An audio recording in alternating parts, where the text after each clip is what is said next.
9월 19일 증권사 데일리 헤드라인입니다. 대우증권 2개의 연못이 맞닿아 서로 물을 댄다. 동양증권 2000포인트 돌파, 지금부터 중요한 3가지 지표. 신영증권 Q3 이후 유망한 팩터에 대한 고찰.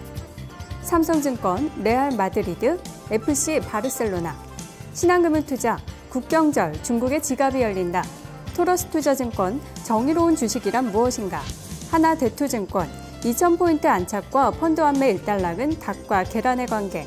한국증권 Q3를 보는 시각. 네, 계속해서 Q3에 대한 분석들은 이어지고 있습니다. 그리고 중국을 보자라는 쪽 오늘도 나왔는데요. 증권사의 의견들 정리해 보도록 하겠습니다. 오늘은 동양증권의 의견부터 보겠습니다. 2000포인트 돌파, 지금부터가 중요한 3가지 지표라고 전했는데요. 크게 3가지를 살펴보고 있습니다. 재고순환 지표와 물가 지표, 그리고 모멘텀 지표, 이 3가지에 대해서 볼 필요가 있다고 전했는데요. 먼저 재고순환 지표는 G2의 제조업 최강 경기 중 신규 주문, 재고 지수를 볼 필요가 있다고 설명했습니다. 기업 재고 감소와 가계 수요 회복을 중요하게 생각할 필요가 있다는 설명인데요. 미국은 ISM 제조업 지수 중 신규 주문에서 재고 지수를 뺀 지표, 그리고 중국도 PMI 제조업 지수 중 신규 주문에서 완제품 재고를 뺀 지수의 변화에 주목할 필요가 있다고 설명했습니다. 물가 지표에서는 성장과 물가 누가 더 빠르게 진행되는지 살펴볼 필요가 있다는 설명했습니다. 막대한 양적 완화 정책의 부작용 중 하나로 꼽는 것이 바로 물가 상승이라고 할 수 있을 텐데요. 이 비용 견인형 인플레이션 우려는 여전히 시장에 상존하고 있다고 봤습니다. 마지막 3번째는 모멘텀 지표입니다. 정책 효과 반영 여부 좀 판단해 볼 필요가 아직까지 있다고 설명했습니다. 단기적 관점에서도 판단이 필요하다라고 전했고요. 종합적인 결론으로 살펴볼 때 이 3가지 지표는 현재 지수 상승의 우호적인 환경이 조성되고 있다라고 전하고 있습니다. 다음으로 한국증권의 의견 보도록 하겠습니다.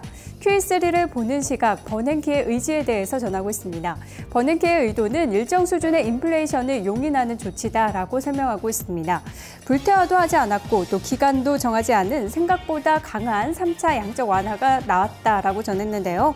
양적 완화 카드 나온 이후에 이는 FRB의 정책이 고용 회복을 위해서라면 일정 수준 이상의 인플레이션도 용인할 의향이 있다라는 쪽으로 해석도 가능하다라고 전했습니다.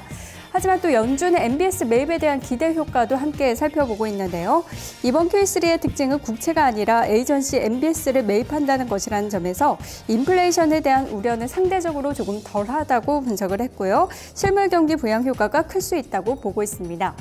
마지막으로 최근 주목해봐야 될 지표 중에 로듐 가격의 반등에 좀 주목할 필요가 있다라고 설명했는데요.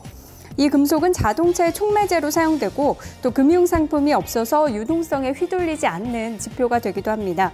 실수요를 비교적 정확하게 반영하게 되는데 큰 폭으로 최근 반등했다는 점에서 수요 회복에 대한 기대감 나타나고 있다고 전하고 있습니다. 마지막으로 신한금융투자의 의견 보겠습니다. 국경절 중국의 지갑이 열린다라면서 중국 쪽 보고 있습니다. 중국이 황금 연휴 중 제일 국경절로 꼽을 수 있을 텐데요. 이번 연휴는 중추절과 국경절이 겹칩니다. 9월 29일부터 10월 7일까지 총 9일이나 된다는 점에서 중국인들의 활발한 소비가 좀 기대가 되고 있습니다. 중국인들은 국경절 연휴에 집중 소비하는 경향을 보여줬기 때문인데요. 특히 올해 소비재 매출 특수가 예상되는 이유에 대해서 설명을 했습니다. 7월부터 재개된 전륜 해민 정책 효과는 국경절 연휴를 통해서 조금 더 극대화가 가능할 것으로 전했고요. 또 반일 감정 고조에 따른 중국인들의 일본산 보이콧으로 한국 제품의 반사 이익도 기대가 되고 있는 형국이라고 전했습니다. 따라서 IT나 자동차 그리고 중국향 소비 관련주들에 관심이 필요하다고 설명을 했습니다. 지금까지 증권사 데일리 살펴봤습니다. 오늘의 베스트 허준식 해설위원과 꼽아보겠습니다. 안녕하세요. 네, 안녕하십니까. 네, 헤드라인 분위기는 어제랑 마찬가지입니다. 2000포인트, QE3 중국. 이렇게 요약이 되는 것 같고요. QE3 뭐 계속 논의가 나오니까 우리 투자자 여러분들도 계속 공부를 해보셔야 되는 내용인 것 같습니다. 오늘 공통점 꼽아주실까요? 네, 일단 단기적으로 급등했기 때문에 호흡 조절 정도는 가능하겠는데요. 1차로 한 2050선 또는 뭐 좀 좋게 보는 쪽은 뭐 2100선까지도 가능하겠다 이런 전략들이 나오고 있습니다. 네. 예, 오늘 주목해 볼 만한 리포트 베스트는 어떤 쪽인가요? 네, KDB 대우증권 리포트인데요. 네. 상승세의 지속 여부는 보면 앞으로 이제 외국인의 매수 강도 또 그 지속성에 달려 있다고 봤습니다. 최근에 국내 이제 주식시장에 유럽계 자금의 순매수가 강했었는데 이 유럽계 자금은 그 유로존의 정책 효과가 기대되기 때문에 순매수로 돌아서는 것으로 판단을 했습니다. 다만 이제 그동안 미국계는 계속 매도를 보여왔었는데 이제 이 미국계 자금마저 순매수로 전환한다고 하면 올해 연고점인 2060선 돌파를 시도할 수 있다고 이야기를 하고 있고요. 단기적으로는 상승 갭 출현 이후에 호흡 조절이 예상되고 있기 때문에 보다 긴 호흡 관점에서 연말을 대비한 매매가 필요한 시점이라고 말하고 있고요. 또 1차 지지선은 저번에 이제 갭 상승 이전 단가인 1950선 부근 정도로 보고 있고요. 네. 또 업종별로는 음식료라든지 화학, 의약품, 전기가스, 또 은행주에 대한 관심 필요하다고 이야기하고 있습니다. 네, 네, 알겠습니다. 화학, 제약, 또 전기가스, 은행 이쪽은 원화 강세 수혜주 쪽이에요?